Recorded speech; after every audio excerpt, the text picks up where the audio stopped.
ভাই দেশে এটা কি শুরু হয়েছে, আমি একটা বিষয় আমার মাথায় আসতেছে না। প্রতিদিন ফেসবুকে ঢুকলেই খবর একটাই, ধর্ষণ ধর্ষণ ধর্ষণ। মানে এই বিষয়টা কি শুরু হয়েছে আমি বুঝতে পারতেছি না। আমি প্রতিটা অভিভাবকদের একটা কথাই বলবো, আপনারা আপনাদের সন্তানদেরকে প্রতিটা মুহূর্ত নজরে রাখুন এবং তাদেরকে একটি পলকের জন্য আপনারা দূরে যেতে দিবেন না, তাদের খেয়াল রাখুন।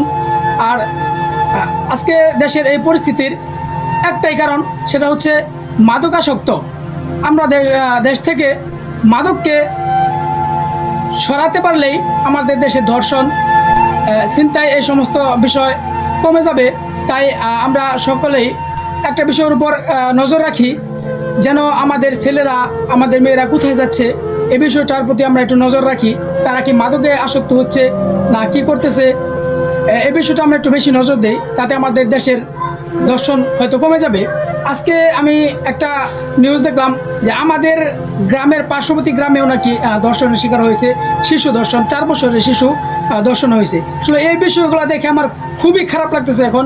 মানে নিজের সন্তানদেরকে মানে কিভাবে আমি কি বলবো আমি বলতে পারতেছি না। বিষয়টা খুবই খারাপ লাগতেছে এই সমস্ত বিষয় দেখলে। ফেসবুকে ঢুকলেই একটা খবর সবসময় শুধু ধর্ষণ ধর্ষণ ধর্ষণ। আমরা সকলেই একটু সবার প্রতি নজর রাখি, আমাদের সন্তানদের প্রতি নজর রাখি, তাহলে হয়তো এই দর্শনের সিস্টেমটা বাদ করতে পারবো। তাছাড়া আসলেও সম্ভব না। আর বিশেষ করে বর্তমান প্রজন্মের যে মাদকাসক্তির অবস্থানটা হয়েছে, এই দিকে আমরা বেশি নজর দিব, যেন আমাদের ছেলেরা কোথায় যাচ্ছে, তারা কার সাথে মিশতেছে, তারা মাদকাসক্তির প্রতি আসক্তি হচ্ছে কিনা, এই বিষয়টার প্রতি আপনারা একটু বেশি নজর দেন।